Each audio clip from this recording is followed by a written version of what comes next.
Welcome back to another edition of Elevate Your Grind, brought to you by the Cannabis Lab. I am your host, Todd Rosales, and we are in the home stretch of the holidays here, folks. We've got 3 shows leading into Christmas, another 3 shows next week. And I'd like to say I'm taking some time off, but we're probably going to have 3 shows the first week of the year too, just because we have so many great guests that want to come on our show. And I'm not going to say no to any of them. We've got some great people in the cannabis industry. Our guest today is no different. We'll get into that in just a second. Of course, folks, the annual C-Lab conference is going to be February 6th down at Sacred Space in Miami. Obviously not as big as last year's conference. We want to do everything safe, socially distant. There's going to be an online component to it as well. But if you want to see us in person, go down, joinclab.com, check it out, get your tickets. We'll be announcing speakers between now and then. It's going to be an awesome time. I'll be out there probably live streaming all day, and then we'll get the details to you as soon as we have it. So again, that is going to be February 6th. You get your tickets at joinclab.com. As far as recorded episodes, we've got Mike Simpson and we have Rebecca Allison from last week. Check those out on our YouTube page at youtube.com/elevateyourgrind. And of course, our entire library, over 100 episodes are there for you to check out. Of course, today's episode will be there next week. The rest of the week, tomorrow, we've got Brooks Lustig from Seed & Smith out in Colorado. He's going to be giving us a virtual tour of their grow. If you're ever out in Colorado, Seed & Smith has a very cool, like a brewery tour or a winery tour. They do it through their grow. Brooks is going to take us through it virtually, obviously, because it's COVID-19 and we can't get out there. So really excited about that. And then on Wednesday, we have the new CEO of Fluent. So if you're down here in Florida, you want to learn more about what Fluent's doing in the space down here, certainly check that one out. Those are going to be at 6:30 p.m. Eastern. As you can tell with this episode, we're always 6:30 p.m.-ish. I don't think we've started a single episode at 6:30 p.m., but we wouldn't be the show we were if we did that on time. So with that being said, my guest today, he's in charge of branding for probably one of the most recognizable brands out on the West Coast. If you've ever been to a dispensary on the West Coast, I'm sure you've seen their packaging. I'm sure it stood out to you. And I'm really excited to hear, honestly, what 2020 brought for this company. They've expanded. They've made some partnerships. They are giving back. I'm really excited to talk about these programs. So please welcome the Chief Marketing Officer of CANNDESCENT, Sam Arellano. Sam, thank you for joining me. Thanks for having me. Absolutely, man. No, I mean what I say. I honestly think, you go out to the West Coast, there are a few brands that stand out when you go into a dispensary, and CANDESCENT is certainly one of them. I mean, I can see your packaging standing out over your left shoulder behind you there. And when that's in a dispensary, that bright orange color just catches your eye. I mean, you guys are doing great things. So how has it been? I know you came on board last year. How has your journey been? This is your first, I would say, position in cannabis, correct? It is my first role in cannabis. I've been with CANDESCENT about 18 months now. And wow, cannabis in and of itself is not for the faint of heart, given the sort of state of state. But doing it in a year like we've had in 2020, certainly not. But loving every minute of it. Very cool. So for people who don't know, your background, you're pure marketing, right? And you've worked for brands, at least what I can tell from your background, not directly, but through agencies and everything else, brands like Nike, Adidas, and Lululemon, sportswear brands. So, not to discount any of those brands. I love them. I actually have, a pair of Nike sitting here under the desk. Lululemon, I mean, my wife probably owns a store's worth of inventory already.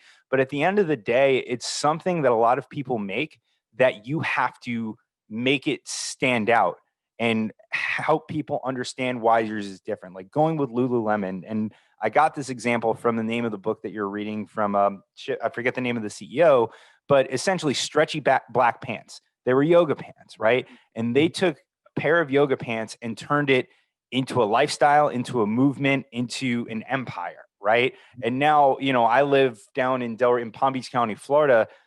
It's very hard to go out without seeing one Lululemon logo, if not hundreds, if not thousands of them, right? And I get the feeling that's kind of why Candescent brought you on board, right? Where they might have had quality product and everything else, but you had this ability with the other companies you work with to take something that could be necessarily commoditized and make it special. So obviously I'm making a lot of assumptions there, but I imagine a lot of that is with your background. How much of your past are you bringing to Candescent with you? Well, I bring it all, right? So every bit of what I learned working with world-class brands, world-class specialists and generalists across, product, marketing, sales. I bring it all to Candescent, and happily so. I think if I'm understanding kind of like where you're going with this, it's really about understanding your customer and understanding what matters to them. And then in many ways, kind of leading them to what's next, kind of knowing what's going to, provide them the ease, the enjoyment, the utility, the functionality, depending on what it is that you're selling. For us at Candescent, it's just making sure that we have the highest quality, ultra premium cannabis that consumers can find on the market here in California, because that's, you mentioned the packaging. It's the stuff that goes inside the packaging that gets the repeat purchases. No, you're 100%. I think, I listen, for marketing experts, this is a no-brainer, but I think the packaging is what draws people in, and then what's inside the packaging gets them coming back.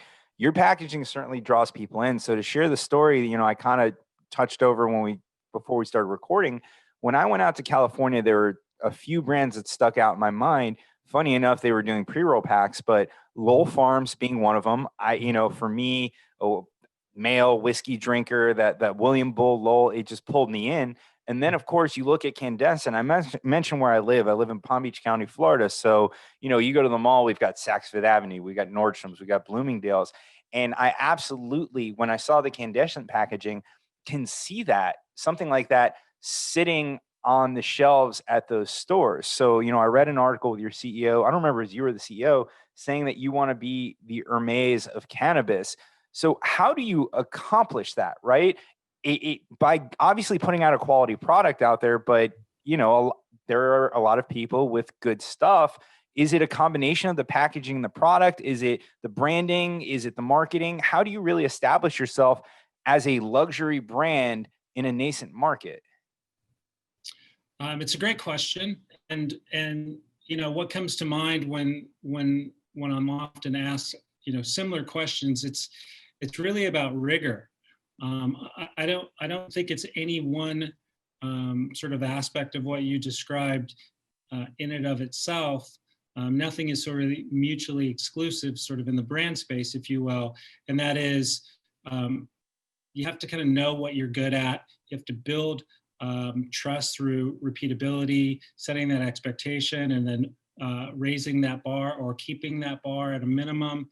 And brands are what their constituencies allow them to be ultimately. There's things that we, as brand marketers or strategy people or engineering people, think that we want to create from a competitive positioning standpoint or a competitive landscape. And look, Candescent found a place of white space at a time when the California, you mentioned Nascent, right? So the California marketplace was filled with sort of hippy dippy graphic or streetwear type graphics, and credit to our CEO Adrian Sedlin, who had a vision for where the market would ultimately go, and where we're beginning to see it become, and that is, you mentioned where you live in Florida. Shopping, contemporary retail, Saks Fifth Avenue, et cetera, right? So that consumer is also going to enjoy, cannabis, and they're going to have an expectation that product that they patronize be on the level of everything else, whether it's a Lulu or a Nike or something along those lines. There's no reason for them to feel fearful. And one of the things that I'd like to think that we've done best, in addition to sort of like the scale of color and what you referenced from a kind of a visceral seeing orange across the room is that, Candescent is an innovator and is an early pioneer in the effects-based Yeah. architecture. So moving away from strain specific, we have a 5-pillar, if you will: calm, cruise, create, connect, and charge. I mentioned not being fearful of kind of entering that space. If you are an uninitiated consumer, it's much easier to kind of say, hey, I'm looking to feel calm tonight, and purchase a Candescent eighth or a Candescent pre-roll that says calm on it, or cruise, or create, et cetera, rather than having to get educated on the fly, learning what all of these various strains are. So a couple of different things that I would think, when I think of the innovation that Candescent has done through the years, and that is, as you mentioned, aesthetically, the branding, and then also our effects-based architecture. Those are sort of ushering points, if you will. Very cool. And I want to dig into the effects-based architecture a little bit more, because it's interesting to me. I think, and these are the opinions of just a guy sitting in his home office here, but I think when you get the effects-based marketing, you bring in a bigger group of people that weren't maybe traditional cannabis consumers, or people that weren't just very in tuned with the culture and everything else like that. And I think it's almost a religious argument at this point. You look at a brand like Candescent, where you're not using the strain names. It has more of that luxury look and feel to it. Like you said, at the time, California was very much streetwear, very in tune with, it was a cannabis culture, and it had been around forever. For Candescent to step outside that box, it seems like it could be a risk, but obviously, sitting on the outside, it seems like that risk paid off. So my question is, when you look at the effects-based descriptions, as opposed to getting away from that strain, we don't know what the industry is going to do at this point as far as standardization. You look at wine, and there are categories: Pinot Noir, red, white. You got Pinot Noir, you got Pinot Grigio, Chardonnay, et cetera, et cetera. So we don't know if the strains essentially are going to kind of hit those subcategories, or if effects-based marketing is going to be the way that it goes. I really like the effects-based marketing, because as we pull in these new consumers, they don't have to learn that Blue Dream should be a sativa, when you can actually look at it. Some places have a hybrid, some people have it as a sativa, and it's different in different locations. So there's really no uniformity. At the end of the day, I think I'm just basically working. I should probably involve you in this conversation. I'm working it out in my head right now, but it seems like this is a much better way to increase market share and hit new consumers. I mean, was that kind of the reasoning behind it? Is as the people who are not the legacy consumers of the industry are starting to come into dispensaries and pick products and buy it, that it just makes life so much easier for them? 100%, 100%.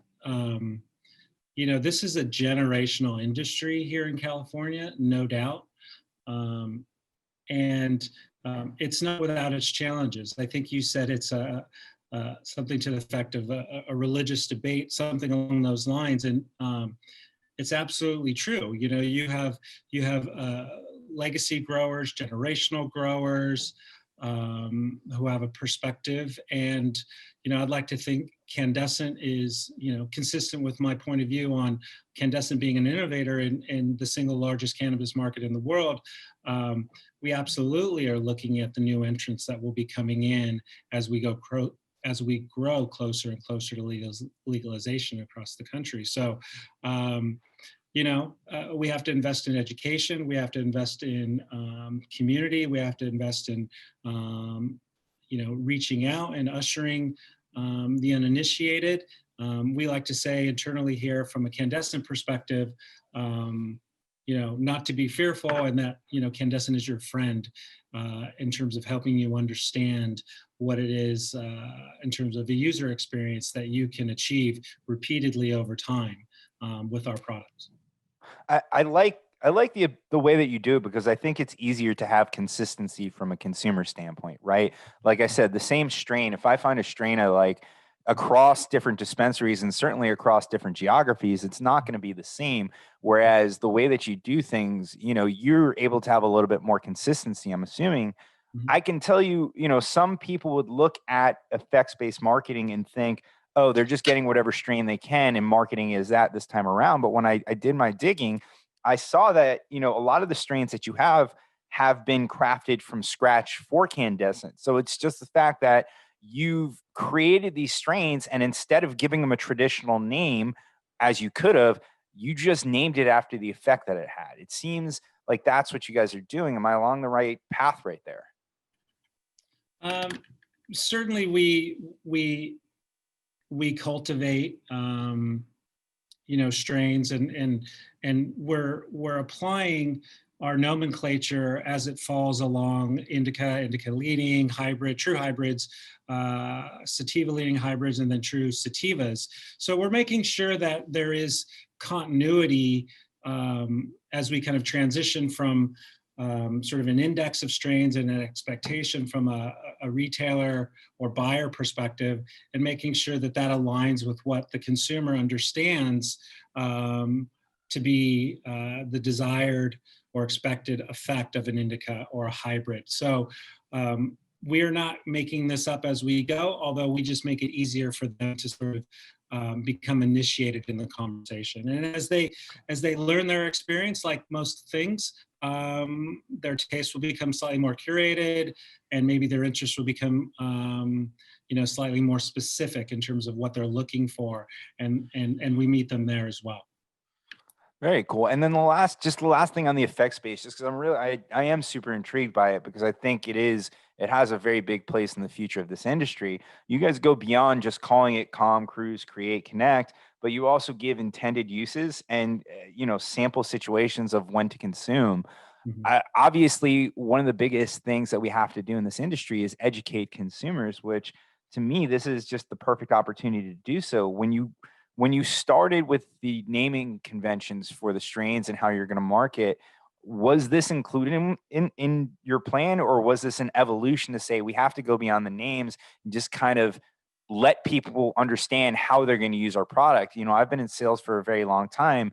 And when we sell a product, it's usually like a piece of software or something. I always tell them, you have to explain to them how they're going to use it, not what's great about the software, but how they're going to use it to benefit themselves. And I feel like this is along the same lines. Yeah. I forget if it's, I forget the quote, so forgive me if I bastardize this, but I think your viewers and listeners will be able to Google this. Sell the problem you solve, not the product that solves it, right? So it was always a part of our vision, and that vision is consistent and not sort of disconnected in any way. So from the name Candescent being to bring light or to illuminate, and there's a play on cannabis in there as well. So from the name to the effects-based architecture to the packaging to the intended use cases or potential use cases, there was a vision there to say, hey, it's scary to come into a dispensary in California. It's scary to not know and to see people that, maybe we're in the illicit market now, transitioning over into the legal market, right? So there's still a taboo here in California, although it's quickly sort of diffusing or dissolving. I know that when I went into dispensaries, working early on with Candescent, there's, depending on where you go in town, you could be on Abbot Kinney, which is, GQ's most, hippest street, right, in 2018, 2019, and then have a very sort of high-end premium luxury experience. But that's not, that's the exception still, right? Oftentimes in LA or in California, you're going into sometimes a little bit more rugged areas where the licenses have been, distributed, and to go into that setting, look, you want someone there that's a friend, someone that's going to sort of usher you and kind of bring you along and go, okay, that looks like something that I would buy at Sephora or at Whole Foods or, dare I say, Saks or something along those lines, and then make that sort of familial connection, right? There's a warmth there, and there's an initiation. So all of that was designed to happen, and my role here is to help amplify that, to help reach out into new constituencies, help grow the base, help educate them, and build some sort of repeatable business along the way. Very cool. Well, I again, with the branding and everything else along those lines, I love what you all have done. Like I said, I truly see this being sold in luxury stores, and being on a mainstay on Abbot Kinney, is where you should be, right? I mean, just we have to go where the stores are. But on that note, so you have a deep marketing background, and then you come because for some reason the massive brands you were dealing with were not challenging enough. You're like, oh, I'm going to go to cannabis because everything's restricted, right? But so you come to this industry, and I'm sure there were, playbooks and everything else that you had. And I say this to everyone in marketing, that you probably had to crumble up and throw away for the most part, because a lot of those channels aren't available to a cannabis company. There needs to be a lot of organic growth and outreach. So you guys put together this amazing brand. It's got the look, the feel, the smell. How do you start telling people about it? Now that you've come to cannabis, what are some of the main challenges you saw that you're like, well, we used to do it this way, but I can't do it because it's cannabis? And what are some of your favorite channels that you leverage for marketing, for brand awareness, to get your name out there, to product launches, all that stuff? Yeah, so I want to answer that question, but before I do, um, here at Candescent, we think in terms of fast-moving CPG, right? So consumer product goods, and there are some fundamentals that I actually very much have been able to apply here from past experiences. Certainly, there's some restrictions when it comes to disseminating a message or creating some sort of awareness based off of a campaign. Absolutely, and we can touch upon those. But I think fundamentally, what people like myself will bring into the industry, and what's important for this industry to focus on is bringing product to market in a just-in-time sort of fashion. I think now in California, what we're seeing is more and more people coming with sort of creative ideas about branding, bringing in a fresh perspective, whether that's from beauty, high-end beauty, or luxury goods, or fashion, something along those lines. That's only a part of what's going to make a brand successful. A brand still has to manage the variability of horticulture, right? In our instance, and making sure that you have product when your customers needs it, and that you're arming your sales force in a way that they know how to kind of disseminate your message to the people that matter most, which are the buyers, before you can get to the consumers, right? So there's a whole labyrinth of things that I would say is not the sexy part of marketing, that really is something that we had to focus on, especially transitioning from 19 to 20, given that 19 was a turnaround year for us, and 20 really a growth year, all things considered. So while there's some things that are prohibitive, absolutely, that are going to turn some marketers away, I think if you have a propensity and maybe an entrepreneurial background like I have, who understand that roadblocks are only sort of temporary, and your ultimate job is to kind of figure out a way to get around these challenges, then you'll enjoy cannabis. I think you'll enjoy cannabis because no 2 days are the same, as I mentioned about faint of heart at the beginning of this conversation, right? So it's one of those things where I see seemingly brands that have a great look, have a great story, they won't make it if they don't have those fundamentals. And so that's my point. Very cool. And I appreciate you going into that. Most of the marketing folk that I have on this show, they agree with me, and they talk about a lot of the restrictions. You kind of addressing the fact that, hey, there is basic blocking and tackling that translate into this industry, I think really helps a lot of people out, and would let them get over the fear of approaching this industry, because from the outside in, there is a lot of restrictions, right? There are a lot of channels that you can't have, but like you said, it's still marketing, it's still creating a brand. There's actually an article I read with you, and I was interested for you to expand on this quote a little bit. So hopefully you remember, but you said a good brand was like a good conversation. Good brands are reciprocal, meaningful, and mutually beneficial. I think I got that right. I don't know if you're able to expand on that, but I liked what it said, but I was trying to figure it out and see if I got the meaning of it. So Yeah. So I mentioned it briefly in this conversation. Brands are not a monologue. A brand, Candescent is not necessarily what I say it is. It's what you perceive it to be at the other end of the table, at the other end of the sort of transaction that happens, and in the experience that you have in your home. And if we do our jobs right in terms of engineering a desired outcome, then we meet you in a place where we want to meet you at, and you receive that, and then it becomes like a conversation. Then we can build some trust along these lines. If I deliver a product to you and you buy it and you spend your hard-earned money and I let you down, then that's not a really great way to start a relationship. And so I think with social media and everything that we have at our disposal today, it's very much a conversation. If people don't like what we're doing, be certain we're going to know about it. And so thankfully we've gotten more right than we've gotten wrong. And we try to build on those. Very cool. No, thank you. Thank you for all that insight. Like I said, I've been a big fan of what you're doing.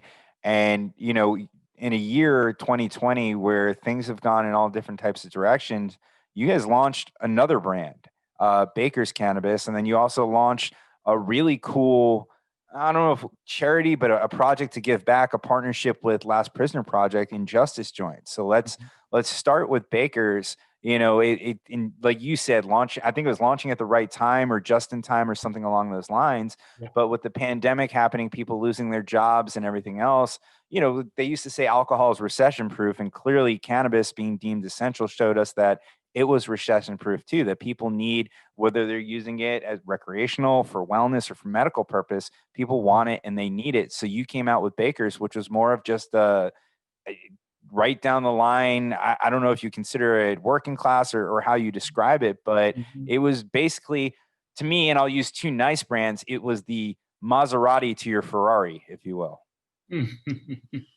Well, thank you for those kind words. And yes, we did launch two brands during the last 8 months. You mentioned Baker's, so I'll address Baker's first. Baker's was a brand that we had on the drawing board, so to speak, or the product roadmap. And we had conversations, I would say it was Q4 of 19, maybe November of 19, where we had scheduled a Q3 launch for what would then have been our third brand, sort of filling, like how you put it, the working class sort of tier within the retail shelf. Sometimes internally we'll refer to our brands as top shelf, middle shelf, and then sort of accessible price point. And that's ultimately what Baker's was intended to do. And so as the world changed, right, in March, and here in California, we were witnessing firsthand through friends and family, a disproportionately amount of people who were being impacted by being furloughed and letting off jobs. And these people were, frontline workers, essential workers, sort of infrastructure workers, hourly workers, right? And so we knew Baker's was coming, and we knew it was coming for them. And so what we did was we accelerated the timeline to get it in April, shortly after the pandemic hit. And we did it in a way where we launched with hand sanitizer to, I forget what it was about 50 accounts that we launched with. We're in over 200, over 250 now. But it was really a way to say, hey, more product, more bang for your buck, readily accessible. At the time, having product on shelf was a challenge. The space was relatively white in terms of how many people were sort of occupying an accessible, deep value price point. And so we ran to market. The reception was far better than we anticipated. Because we're vertically integrated, because Candescent is a cultivator, a manufacturer, a processor, and distributor, all of it was coming out of our gardens. And so we launched, we put it out there in a way to provide margins to our customers, where it was, you know, the economics were there for them. And it was at a time right when we were getting in California to be deemed essential. And we didn't know, it was touch and go there for a good minute, how this was all going to play out. So, you know, we're still in the early days of Baker's Cannabis Co., but we're sure glad that we launched it when we did. Very cool. So, you know, working class, this is going to be the cannabis that would be featured in like a Bruce Springsteen song, I would imagine. It's the Levi's of cannabis. How's that? Perfect. I like it. And then, so what was the other brand? I know Justice Joints was one that you did. Was Good Brands launched this year, or was that one around? No. So Good Brands is our mixed light, you know, no pesticides, you know, pure water grown under the California sun, middle market brand, right? So we have Candescent within our portfolio of brands. We have Candescent, which is our flagship brand, which is ultra premium, all indoor, grown under sort of our watchful eye. Good is also all grown within our campus out in Desert Hot Springs. But like I said, it's not indoor, it's mixed light. Baker's is the third brand in our portfolio, which I talked about just now. And then in September, we launched our fourth brand, and that brand is called Justice Joints. And it's a not-for-profit where 100% of all profit generated goes to social equity causes. We partnered with the Last Prisoner Project to help with clean record expungement and reentry programs for non-violent cannabis, you know, people who were convicted and ultimately incarcerated for non-violent cannabis crimes. And then, you know, short from now, we'll introduce social equity programs for social equity applicant winners who achieve licenses here, legal licenses to become dispensaries. So it's a multi-pronged approach. I like to say that Justice Joints is more of a movement and a platform than it is anything else. It's not a commercial engine for us. It's something that we want to do because we understand the sort of, you know, the sandbox in which we play. We want to acknowledge and be respectful of the people that came before us who had to pay the price in a very real way for the things that we get to do now legally and in peace. So Justice Joints this is just the beginning. Again, launched right at the end of Q3, going into Q4. We've got much more on deck for Justice Joints in 2021, which I'll be excited to share at another time. Very cool. So I got that wrong. I thought that was going to be like a limited time collab. That's awesome that it's its own brand. I mean, I even read you guys have gone as far as when you're negotiating with suppliers, trying to get the cost down to say, hey, you know, put a little skin in this game because every dollar you save us is going to go to Last Prisoner Project, right? It's going to go to the good cause, which is awesome to let others put skin in the game just kind of through their daily work, right? If they know that they can scratch out a smaller price and people are benefiting from it and they're benefiting off the back of those people, that it's a great move. And not to lead you, but I love these giving back. And I hope there's not a single person in the cannabis space that doesn't love the Last Prisoner Project. There's actually a third prong that I read about to Justice Joints as well, that you all are going to work with historically Black schools as well. You know, when we conceived Justice Joints, it was really out of the social unrest that happened this past summer. We wanted to sort of be introspective about our response, and do it in a way that was long-term and self-sustaining and wasn't going to be a percentage of profits from our other brands. So we really created it as a platform for everybody in the cannabis industry to participate. There may be a Justice Joint beverage in the future. There may be a Justice Joint edible in the future. We encourage leaders at other companies, if they want to participate, if there's an opportunity for us to take this nationwide so that we can give back collectively and holistically, we need to do so as an organization and as an industry. And this is really our response. This is really our response to what we experienced firsthand this summer. This is the side of the industry that I love seeing is, everybody here kind of feels this duty to give back, and you guys are really leading the way with Justice Joint. So I commend you on that.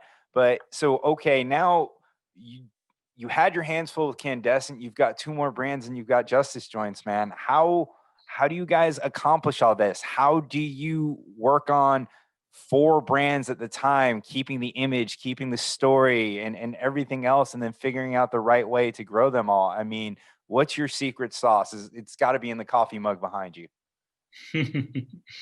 um, we've got a great team here. I'll be honest. It's senior leadership here is people who've got storied CPG background. I think when I think of the great teams I've worked with, the team at Candescent is absolutely among the very, very best, if not the best. And that goes right all the way down to, from the executives that sit on the executive team all the way down to our trimmers and processors and everybody out in our campus. And so to answer your question, I think we do it, collectively, collaboratively. Our values consist of not only having fun, but excellence and gratitude and ownership and accountability. And again, it's not just the marketing department, but it's the product team out in the desert. It's the sales team with their intelligence and bringing, understanding, what's happening at the retail level. It might be my team bringing market research and some rigor and some brand standards and how we express those brands. And then we line it up as best as we can. At the end of the day, we put it out into the world. We see where the pain points lie, and we see where areas where we can improve. And, we attack those areas where we can do better. And it's a constant, continuous improvement and constant refining. And that's how we do it. That's how we do it. Very cool. So you've got the four brands, teams cranking it, and now you have expanded or are expanding into other states. That's got to be a new challenge in itself, just approaching new markets. And if I read correctly, you're in or going to be in Nevada, Michigan, and Massachusetts. When you look at a new market, what are some of the first things that you do? Are partnerships the most important? Is it getting your branding out there, building brand awareness as you start going from this staple California brand that is being featured in Rolling Stone and Vanity Fair? We can circle back to that in a second. How do you bring that reputation with you to Nevada and Massachusetts and Michigan? Obviously Nevada, there's a lot of people from California that go out to Nevada, they drive to Vegas. It's still somewhat doable with COVID, but Michigan and Massachusetts, not a huge connection there. How do you bring that reputation and continue that brand image in new markets? It's a great question, and it's one that we've wrestled with internally over the course of the last year, and that's ultimately why we've made the decision to focus the majority of our efforts in California for the short term. Are we absolutely interested in expanding into Mass and into Michigan? Absolutely, we are. And when the time is right, partnerships will be central to those conversations. But in the immediacy of everything that's going on within the world and within the cannabis market here in California, still dealing with the illicit market, we've got our hands full. So we like to say, if you can win in California, you can win anywhere. We can't wait to prove that thesis. So we look forward to the time that we can welcome our fans and friends in Mass and in Michigan. And but for now, we might be 18, 24 months out before we're looking at something like that. But we're always engaged. I can tell you that much. Very cool, man. Well, here in Florida, our market is stuck in time from legalization with one lawsuit. So, it's not the best ecosystem here, but I look forward to the day when I can walk into a Florida dispensary and see your packaging on the shelf. It's been an awesome conversation, man. So you guys, you did 2020. not only did you grow, but you also launched new brands, you launched great projects. You said there's more for Justice Joints, which you can't talk about today. So looking at 2021, of the things you're able to talk about, what's most exciting for you on the horizon? Wow, another great question. Is normalcy exciting? I think normal. I don't know. That might be just a given at this point. Is consistency exciting? Man, it's been a heck of a year, as everybody well knows. Look, we've got some very exciting things planned for Good Brands, our mixed light brand that I spoke about earlier. Candescent will continue to lead within the ultra premium cannabis space. Bakers will see some additional products as well. And I look forward to getting back and doing a little bit of marketing. You know, this year, 20, we launched 2 brands, Bakers and Justice I spoke about. So next year, it's really about establishing those brands, going deeper with our customers, providing value to them, and connecting to consumers in a way that we've not yet had a chance to. And so lots going on, no shortage of work. Couldn't be more thrilled. A pleasure. Awesome. I think I agree with your sentiment. I never thought I'd say this, but one of the things I miss the most are conferences and trade shows. And I never thought I would ever say that in my career. There's a difference. For some reason, the cannabis ones just seem to be enjoyable. It's funny because probably January, February, I just come off a whole string of them and I was probably complaining about having to go to so many. But I'm looking forward to them so we can sit down and have these conversations in person again. You know, I'll echo that sentiment. I never thought I would say that I miss getting together in a convention sort of setting, but the cannabis ones are pretty kick-ass. And I have a thesis about why that is. You mentioned earlier about CPG and some of the brand names that I'd worked with. And although many of them are category leaders, you can walk the halls and the aisles of almost any trade show, CPG trade show, and there will be an air of Amazon not far behind you in terms of outpacing them, staying ahead of them, trying to control them, trying to regulate them, trying to regulate third-party sellers on that platform.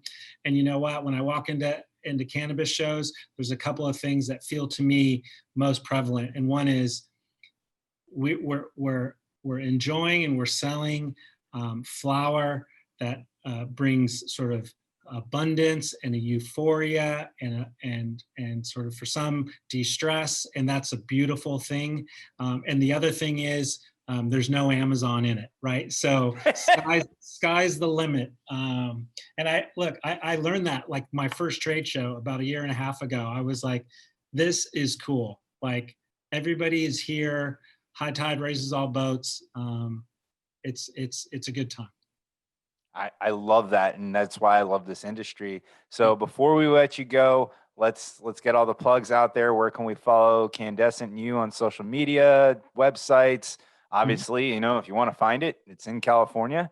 But folks, let's tell everyone where we can find you. Yes, no. So first and foremost, Justice Joints, right? So that's at Justice Joints anywhere on social media. JusticeJoints.co is our website.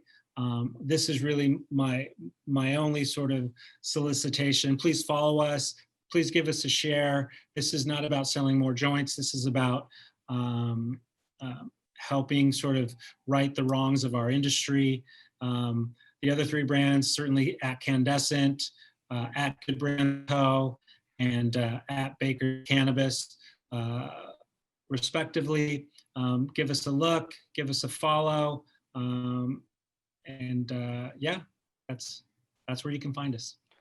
Awesome. Everybody go follow Justice Joints, go buy them. What better way than giving back to the industry than by buying cannabis, right? You're buying cannabis for a good cause now. So everything's going to the Last Prisoner Project. You should definitely do it. Sam, thank you so much for joining us today. Oh, thank you, Todd. It was a pleasure chatting. Absolutely. Well, these conversations keep me sane. And thank you, everybody at home. Like I said, February 6th annual C-Lab conference. Join CLab.com. If you missed any part of this episode, it'll be live on our YouTube page next week at youtube.com/elevateyourgrind. We're back tomorrow with Brooks Lustig from Seed & Smith for the virtual grow tour. Don't miss that. And of course, we'll be live again on Wednesday, and then we'll be done for the week for the holidays. This has been another episode of Elevate Your Grind. We'll see you tomorrow.